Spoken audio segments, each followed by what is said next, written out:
do it, because if we have a look at the facts, T1 have won game 1 on blue side, Nongshim won on blue side in game 2, and now T1 have the blue side. So if we're having a look at it from a objective point of view, I mean, it's T1's in the bag. But let's see how these bans are going to change. As once again, it's just going to be the Yone and the Rumble taken away, Vi and Callista also taken away. The victor might make it through this time. There are quite a few things that have now been fearlessly banned away from both of these squads. Who's going to have that flexibility as the Xayah is going to be the ban here, as Corki was taken away as the final ban. So that means a lot is left up and available here for both teams. Even that first game, let's not forget, felt like Nongshim for a large part of that was kind of running the show. Well, running the show maybe is a bit much because there was a lot of back and forth, and neither team really looked that clean. But even looking back at that Baron play, that game was not over if, say, Gideon just runs it off, right? Like, actually try to go back in. If 1 or 2 members survived, they could have probably helped there. Could have been the difference maker. Could have been looking at a 2-0 for Nongshim here as the Faker. Victor gets picked up. His performance on the Talia was amazing. He was kind of invisible on the rise. Ooh, ban Xayah and then pick the Kai'Sa.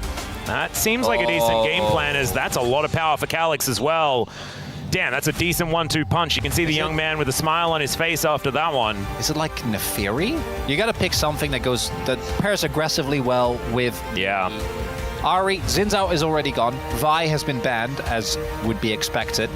It's like Neferi, Lee, Jarvan. That's kind of what you're looking towards. If they pick up an 80 carry without mobility here, that could, I think Jarvan could actually be an angle.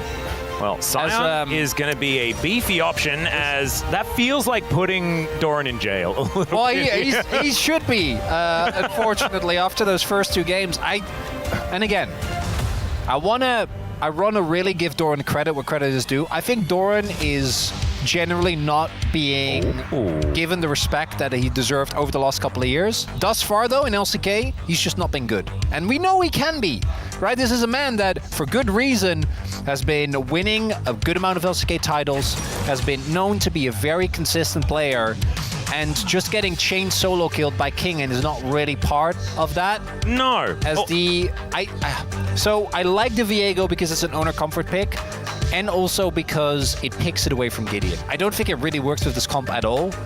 So it definitely is something where you really do. This is what I thought owner was going to pick, actually. I'm telling you, it's just to deny. Like 100%, because the Viego and Ari is, I think, one of the best combos when you look at junglers that are actually the double resets. Lee just isn't in a good spot right now, right? We don't even see like Canyon or Lucid or even Owner playing it. I think that says enough. The Nocturne definitely feels worse because it doesn't have the immediate setup for the Kai'Sa. It doesn't have the ability to really go quite as or set up as nicely for the Ari. You always want something with instant CC, but it does enable you to go for some crazy plays that otherwise you wouldn't be able to. And if Gideon and GU sync up, you have an incredible amount of backline threat later on. It's a Lehen Shen angle. It is 100% the Lehen Shen angle. Yeah. That needs to be banned. That's got to be the last ban. No, I'm with you, particularly with the Nocturne. Yeah. Yeah, no, I didn't see it before, but I'm seeing it now, Atlas. Yeah, the Shen delivery system certainly going to be there, as there's that 80 carry with mobility going to be banned away. You can, of course, outrange this Kai'Sa pretty aggressively if they go for like a double ranged kill lane in the bottom side. That would also mean that picking the Shen is going to feel a bit worse. Do you just go Kate Karma? Yeah, something like that is what I was kind of thinking. And like Blitzcrank going to be taken away. I'm looking. Corki has been banned by T1. That would be another one that I would look to go towards. Yep. Oh, Rakan, though, is going to be the option. That's a classic. Yeah, speaking of classic, Smash, considering the Jinx right now, will lock that one in as the support Graggy. And no, it's not going to be that. It will be the Tahm Kench. So Kerry is famous. Engage Tahm Kench. This is coming on through, but it's into Rakan. Isn't Rakan often picked as like an answer to the Tahm Kench because, you know, you want to be standing next to each other and stuff? From a comp perspective, this is like a crazy Kench angle. Oh, yeah. Right? And if ever there is an ego pick angle, the GP into Sion from Kingen is certainly looking at that. But that's what he's doing right now. T1, though, a lot of scaling, as we can see here. And Carrier, an amazing Tom Kench. Needs no introduction on that one. The engaged Kench is very, very strong. Nongshim, though, a very aggressive composition, a lot of side laning power. Two very different styles clashing here in Game 3.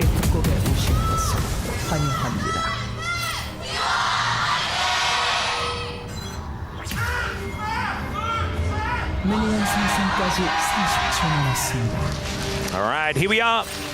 Onto the Rift 4, game number 3, the decider between T1 and Nongshim. And for those that are watching this as a T1 fan, you're like, wow, Nongshim are playing them really close. I'm really disappointed. Don't be. I think, like, especially if you watched the recent Pogstate episode, I think a lot of us have Nongshim as a pretty comfortable Legend group team. This is a squad that we think are starting to really come into their own. And I'm hoping to see even better things from them in the future. I think that Nongshim will be taking a lot of games like this from even, the Hummerlife Esports, maybe the Gen Gs, and the DKs moving further forward in the tournament.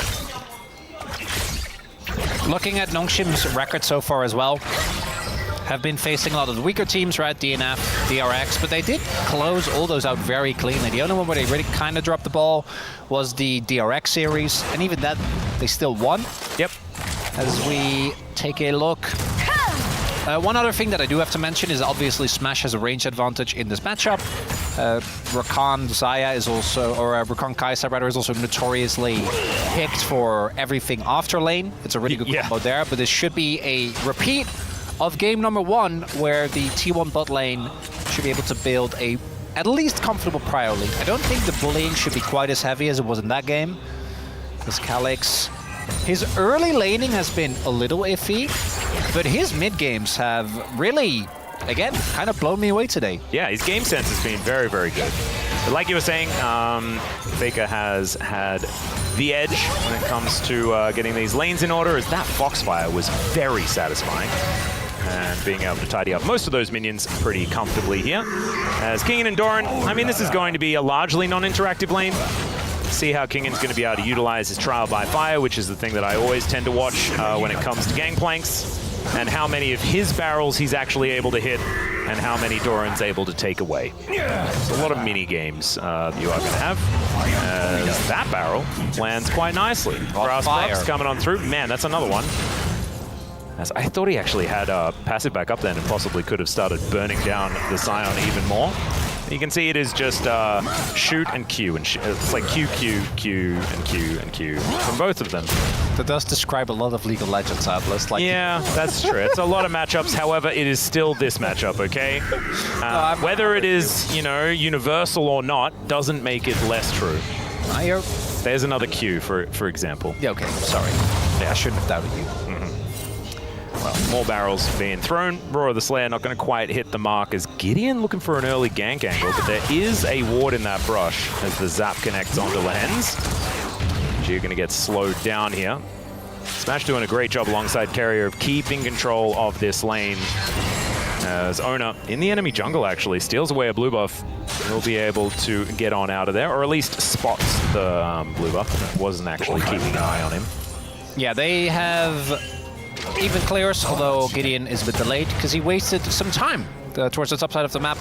Obviously, both junglers are happy to farm, but Nocturne kind of has to because his early presence is very, very negligible. I also wonder what Kingen is going to do in terms of build.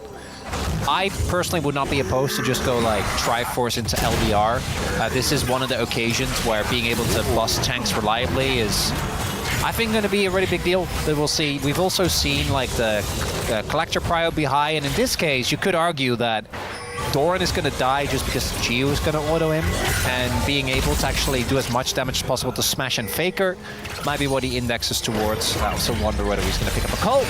We're about to see as Calyx not quite able to step out of that one. Yeah, still able to get these minions though.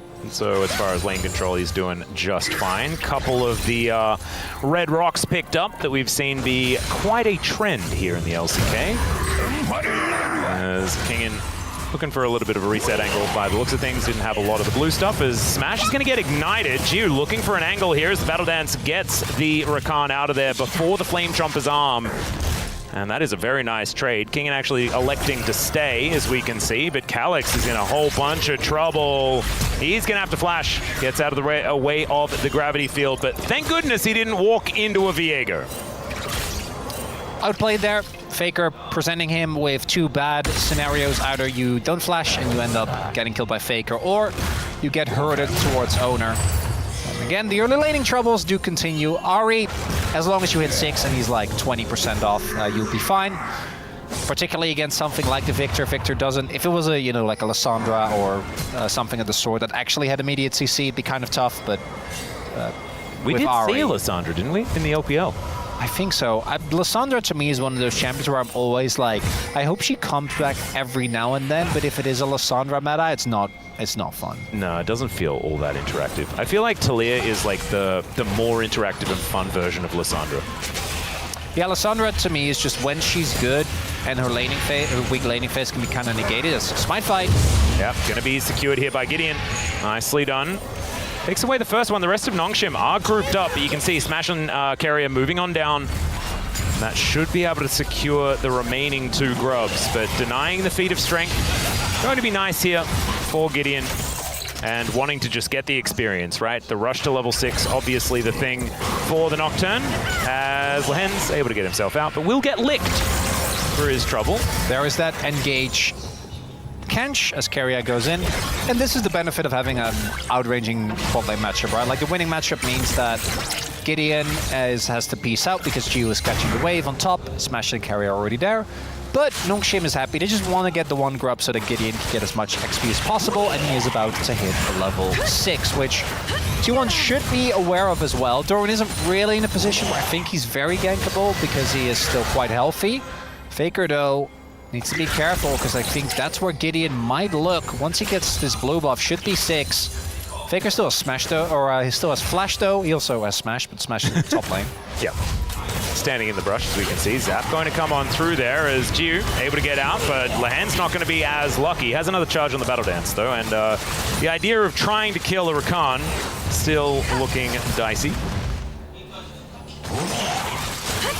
Generally tough, unless you can actually lock him down. That's the one weakness that I do see with the T1 comp. Once you CC someone, I think all the setup is, like, it's great, right? You have the Chompers, you have the Cyan Q, you have Viego. But starting off the chain is kind of tough. There's a lot of really mobile characters on Nongshim. There's oranges, there's spell shields. No, the way they start off any fight is Doran just drives into the enemy team. And then Gideon walks up and spell shields. Yep. Yeah, but like still Doran's in there, and then they hit Doran, and then Doran dies, but then T1 probably wins the fight. I could see it. I think that's the angle. Which is why he's on Cyan, which again, I think we don't, like to say players have earned Cyan duty, but this is one of those situations. Yeah. I think that does make some sense. He will be very deadly when it comes to following up on any sort of skirmish. Nongshim always need to be careful of the follow-up. Speaking of follow-up, Cannon Barrage coming in immediately as there's the Devour used, but the knockoff keeps them in place. First Blood goes over to the Nocturne. The Flame Chompers with the massive value as it's not quite out, but Calyx comes in. Spirit rushes in, Spirit rushes out, and then dies. Faker going to be able to pick that one up. 2 for 1 in the end, but you'll take that if you're Nongshim as they eviscerate the bottom lane. That's worth. You take that as Gideon getting 2 stacks as a Wool owner. Yeah, he definitely wins this 1v1. You would say so. Although rest of Nongshim are in here though. I think the big thing is mid prio, because I think Spell Shield's good. As owner is going to be able to take the red buff. Fear going to come on down. Particularly because I think the nerfs to Viego have kind of done their work. He used to be that he was able to duel anyone at any point. Nocturne is actually kind of crazy, right? With the attack speed power that he has. What I love there is they're going on carry out, right? As you highlighted, that's the thing you can do with Rakan. Because if he ults on Smash there, he's not in a position. Smash gets gobbled up. And he might not have the damage to actually take him down, as Calyx here does get bodied. But I think that's worth it, right? You trade a 2-for-1, and you get Noxer in the stacks that he's looking for. I think you're going to be happy with that. Yeah. Not too bothered by it. Does mean that the individual lead for Faker when it comes to the CS remains about a wave, but Calyx did get the kill, so not going to be feeling too sad. Yeah. Hens now moving on over here as Calyx trying to avoid this gravity well. Oh, Grand Entrance not quite going to work out here as the charm will connect onto Faker. No follow-up. And I don't think Calyx's Ahri has been nearly as impressive as his Galio or Azir so far. We'll see how he does as we move further into this game. There's a couple of plates already down here for T1 on the top side of the map. Flame Trump is going to get supercharged away from, but it's a 1 versus 2 here. And Ona now moving on over. Gideon looking for this fight once again. Off a fresh buy, but still going to miss out on the smite. Ona's smites have been just absurd. Well, Gideon didn't have his. So that's why it was a little unfair. Yeah. Dorian going to lose a shield by the looks of things, and Nongshim going to lose 5 grubs this game. As T1, with all of that control that they had on that top side, is going to reward them with these grubs. The mid game thus far not looking the way I think Nongshim is looking towards. Gideon made a great impact with his first ult, going to be looking for more of that, and Kingen obviously pre-first item, you're not really going to have that much pressure on the Sion. Doran actually able to navigate this game quite nicely thus far. GP is always going to pull ahead in gold. That's just inevitable. Yeah. But Doran still skills insanely one again. Outside of Calyx, actually taking him down I think is going to be, or outside of Kai'Sa rather, taking him down is going to be quite tough. As the Dragon should be on the board here for Nongshim, because I think they need to start stacking some objectives and put some pressure on T1, because if you just end up in a straight up front to back, Nongshim has good scaling elements, particularly when it comes to sideline. GP is going to be a menace, but I think their execution barrier is a lot higher compared to T1, where it's really just protect Jinx. I think it's Faker and Smash will just kind of run the fights later on. Ooh, Carrier face checking Gideon here. He will get a little bit frightened, as we can see. Lahen's turning up as well as the quickness comes down. They do manage to get a charm, but the rest of T1, they're turning up faster, and there's the teleport in as well from the Sion. Flame Chompers will be eaten, and so is Lahen's. As Ono looking to come on over, gets that transformation as the Viego, of course. And Gideon now underneath the turret, but I don't know whether he's out of dodge just yet. Jiu is there. And Carrier not going to go in for any more. Smash looking to pick up this minion wave and crash another one forward as Cannon Barrage still there from Kingen. They need to dive because this is very costly. No one is matching Kingen right now. Faker's on his way, but we'll see if this works. Yeah, Cannon Barrage. Oh, right on the edge of the queue, and down goes the Nocturne in the blink of an eye. Ona now gets a turn to be the spooky Nocturne.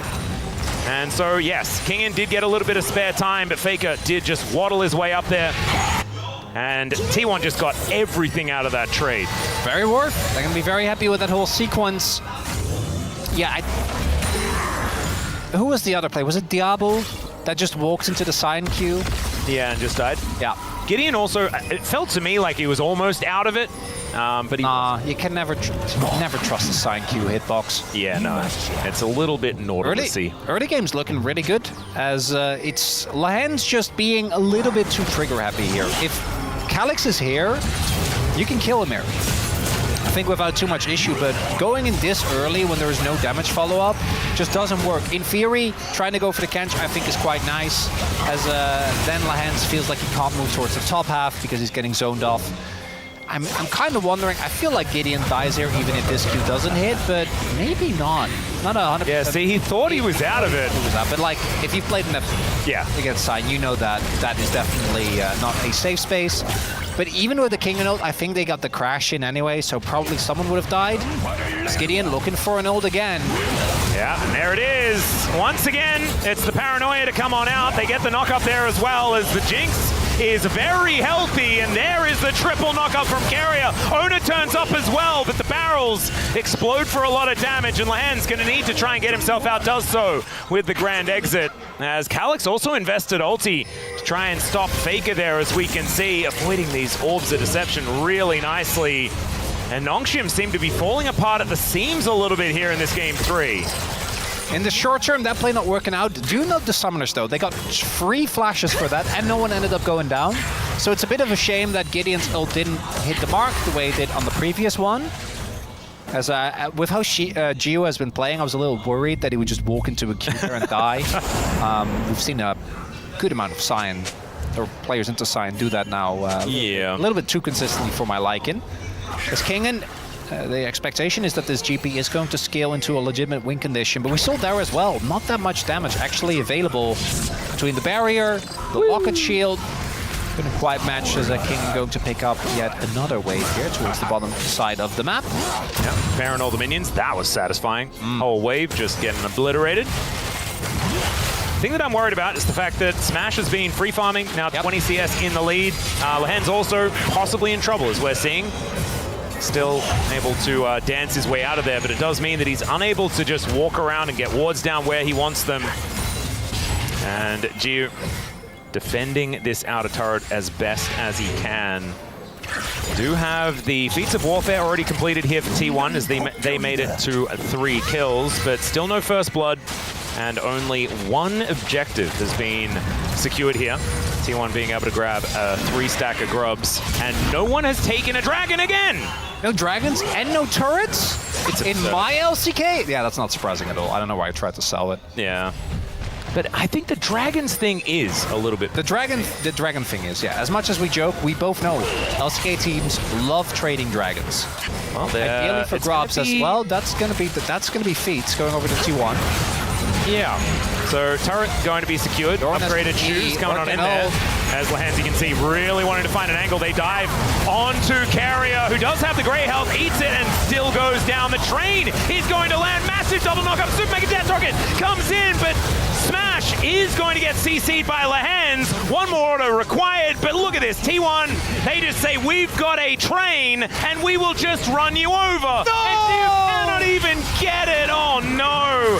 That is insult meeting injury. That is an ace, and T1 take full control. Doran actually saving the game there. Yep. Oh, that's, man. That's where we're at, Atlas. I didn't see it coming, but I want you to watch the absolute cinema of this crash. As initially this fight looks rough. Carrier just goes down. They bait them in, and then look at this. 2-man knock up, then 2-man Q, sets up for Smash. Smash gets his passive, and the rest of Nongshim already way too deep.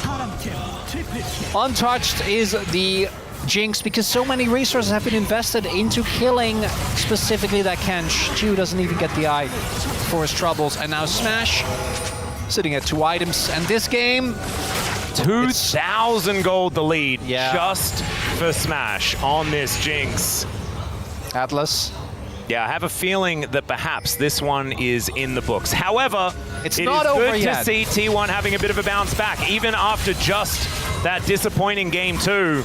This is what we wanted to see, you know, it was supposed to be. Angry T1 just stomps Nongshim. I think next best is Nongshim plays up to T1, and T1 is still able to put them down. As Faker in this side lane here. Kingen still going to be, you know, attempting to scale as best he can. You can see Faker able to even win the barrel mini game. There's the collector. I'm not surprised. I've seen a lot of GPs. Oh no, not the miss. Oh, it's a bait! Yeah, it is. And Faker goes down exceptionally fast here as well, as Kingen gonna have to eat some oranges, but Faker is actually gonna stay alive. Teleport comes in from Calyx as the zap will protect the president. Now that is an immediate charm onto Doran, but he's a brick wall, and they're not gonna be able to get in there. So they just save Faker. 4,000 gold, still the advantage here for T1, and there are bounties on the Rift. And remember, T1 sculpted themselves a pure scaling composition. This is Tahm Kench Jinx. This is the classic hyper carry, get to the late game and dominate. It's Tahm Kench, Jinx, Victor, and Sion. Yeah. Yeah, this certainly fits the old front-to-back team fighting composition MO. I went for Serpent's Fang instead. Huh. I mean, it's, you know, there's a lot of shields on the enemy team. I guess it's fine. I guess, yeah, you go Serpent's Fang into LDR. I guess you can go Executionist as well. Executionist is quite good here, actually. Okay, that makes sense. So things are not looking too hot for Nongshim. Even though, again, I think there are comps of their element that scale well. There is the Kaisa, which eventually does get to the point where if you can get access to Jinx and Kench isn't near, you can blow her up. Oh, King has found Doran. Kinda. Well, actually, he's taken real damage. In comes a Kaisa to try and help out as well as the barrels are connecting. He just wants to get to a good position, but doesn't have the ulti anymore. As the knock-up comes down, but he is still going to die, ladies and gentlemen. The trial is by fire, and he has not passed. So the Scion is killable. It just requires sort of everyone and a whole bunch of time. Even gets Kenso on Kingan's back there. Kingan does FTP, and now a vision trap being set up by T1. They're faking an Anagon take. This Faker does turn up. And they have to be a little careful here. Away, yeah. Lahen's going to get engaged on, and there's the chain CC. The Rakan nowhere to go, although does at least manage to get an ability off, but that is going to be Ona securing the kill. Turns into a Rakan of himself, and will be able to now look for the Arakan as this outer turret does fall, but the Arakan will do the same thing, and this is going to give them a whole lot more as well. As all of these blood petals come on through, they get all the experience and all of the extra damage. Yeah, it's a rough one for Nongshim. Nongshim going for the classic, well, I guess we cross-map, because we kind of have to. It was 16 to like 15 before. Now we can just, oh my god. Yeah, number keeps 43. To like, what, 15, 16. The experience, Smash and Geo were even. Now Smash is about, what, like, upwards of half a level ahead. Mid lane, looking similarly rough for Calyx, who, as you highlighted, unfortunately, after 2 insane games, this one a lot more neutered. I think we see the reason why Victor has been so consistently banned or picked away, as Calyx on the unfortunate receiving end of that one, and T1 looking clean. Owner going for the current classic Viego build, where you just really want to kill them. Yeah. You always do, but he's also 3-0 and 5. That's like one away of 100% kill contribution as the Viego in this game. Oh, my POM vote is not difficult, Atlas. No, it's not a toughie. It's definitely not a toughie. As he's like won every single Smite fight as well throughout the series. Guy has been doing good. Yeah. Yeah, he has been. Love to see it if you're an Owner fan. Nongshim, again, not out of it. Geo is about to hit his Nashers. And this is the type of champion that can actually bust through things like a Kench, like the Scion, but we're going to need more than that. We're going to need to see Kingan with a third item. We're going to need to see Gideon with a second. Yeah, Calyx can at least inside, but like, who do you even go for? You can't kill Doran unless Gio's there, and even then it's going to take you a good amount of time. Yeah, Doran is stacking up the magic resist as well, as we can see. And with both the Kaisa and the Ahri being the damage sources outside of the gangplank, you're feeling pretty good about that one. As Nongshim, I think, have a little bit of an idea that they want to start something. And of course, they want to be playing on the front foot, right? You're a Nocturne composition. You're the one that wants to be making it dark, making the plays. Lahens will be able to get himself out. Speaking of Nocturne, he's going to be now going back home. Yeah, the Dragon has spawned, and that is just immediately going to go to T1. This is gone. There's no way for them to really contest. Nice sidestep there from Faker. He's going to be able to avoid barrel damage. Yeah, we're looking at, you know, Hail Mary barrel. Not the player, the ability. Yeah. Or someone in T1 overextending inside, but that's also easier said than done. Interesting. Interesting. That makes things pretty good for T1. I'd say that Doran's pretty happy about the good old Chemtech situation. Yeah, Viego as well, as his and Tom Kench, yeah. Even Victor has a good amount of his shield build in his kit. He has his Seraphs as well. This is T1 also not taking any gambits. No shenanigans. No weird jungle fights. I mean, you say that, but in 50 seconds. Well, the Baron is going to spawn and they're going to do that, but that's normal, you know? Yeah, and I guess they can probably actually just do that as well. As Kingan, he's going to try and go for it once again. As Passive does a lot of damage. Doran not going to be able to get the ulti to work out as the immediate follow flash comes through. Cannon Barrage says that there is no way Gio's going to show up as well. They're investing a lot to kill this Scion, and kill him they will. It's just at what cost? As here in the mid lane, we are going to find out. As Calyx dancing around, does manage to take down the minion wave, as the zap is collected by Lahens pretty diligently. And the steal away on the red buff is going to also conclude this whole play. Calyx on towards the top side, and with the wave clear that he now has, with this couple of items that he's built up, is actually able to stem some of the bleeding in the cross-map play. Well, again, Nongshim is behind. I think both in scaling when it comes to, you know, relative ease of execution and composition, as well as in gold and objectives, but they're not just out of it yet. I think T1 also identify this because they're not just, you know, throwing a Hail Mary Baron. Yep. Just starting up, seeing what happens, as they are often happy to do.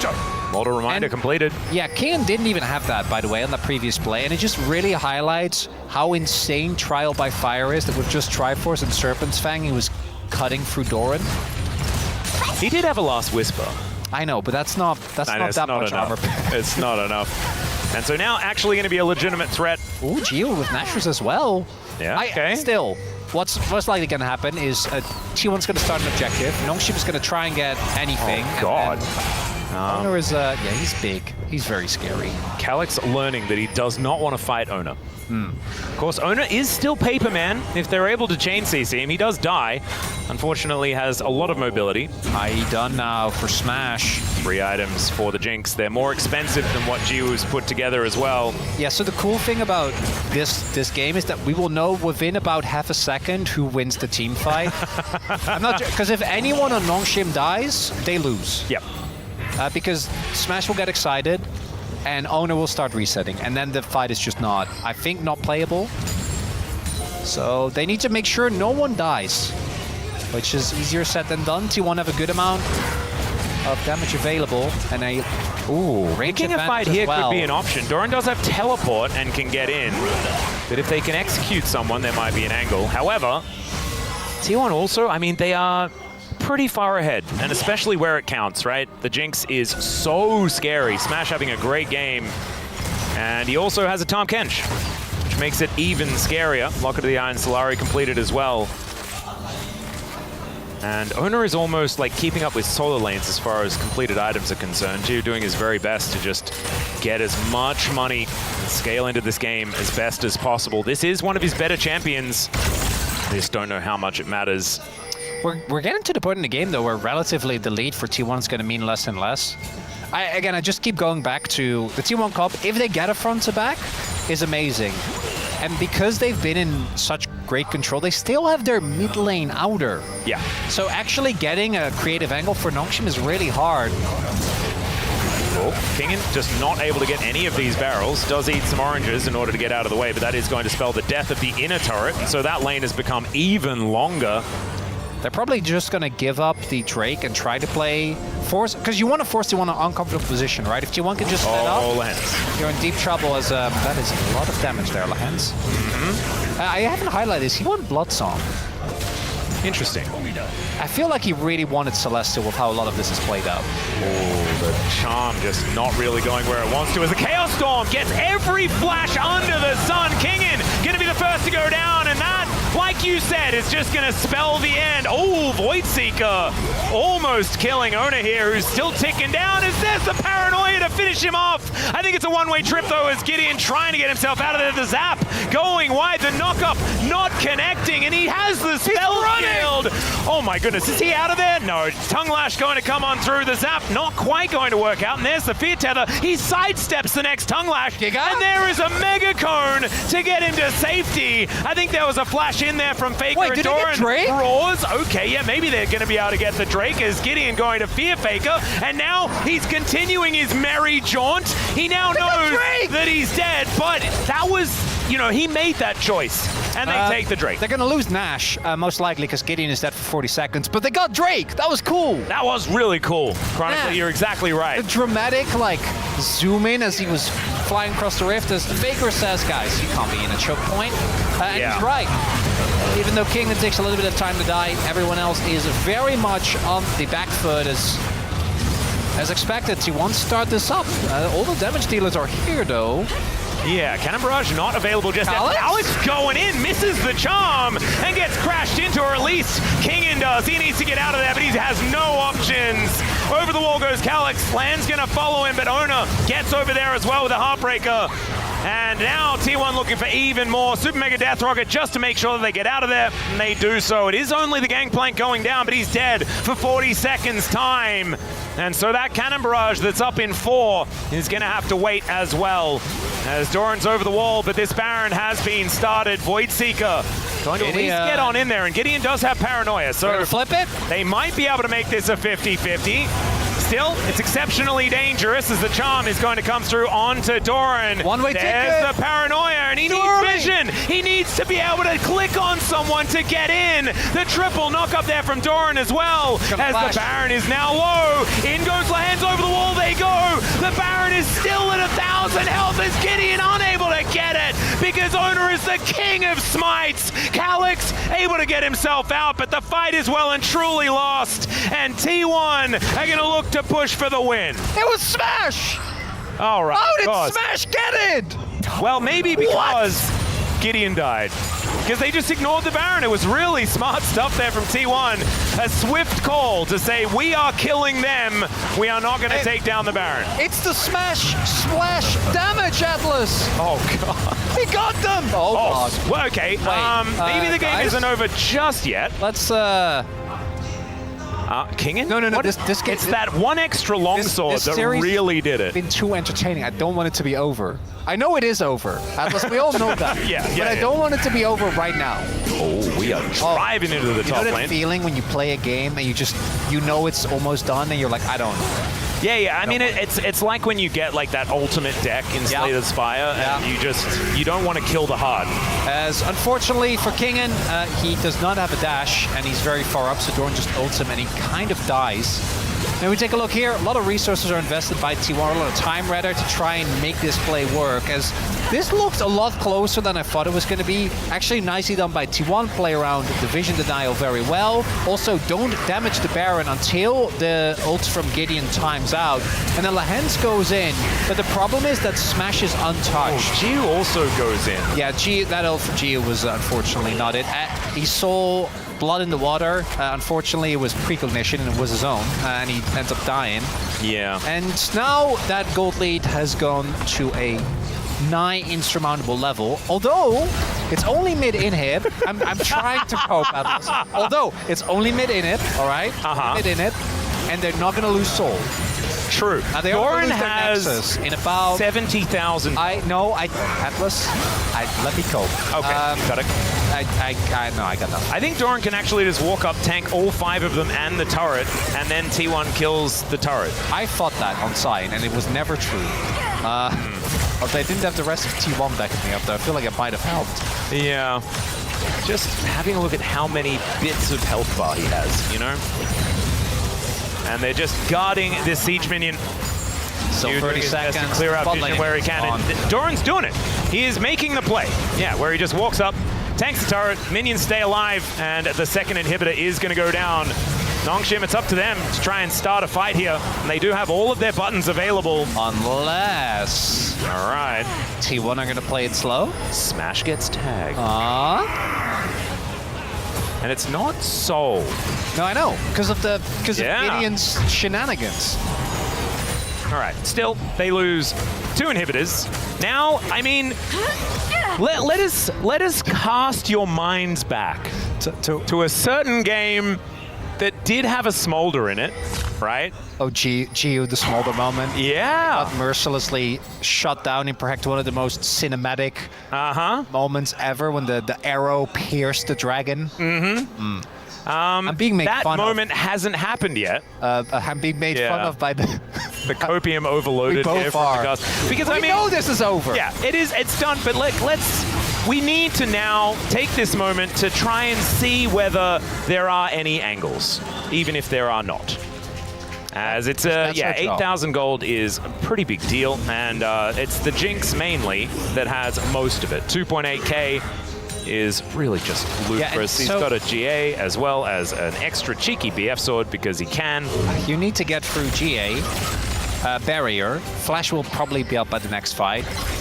Oh man, there's just more and more copium images on the prompter right now. Oh my god.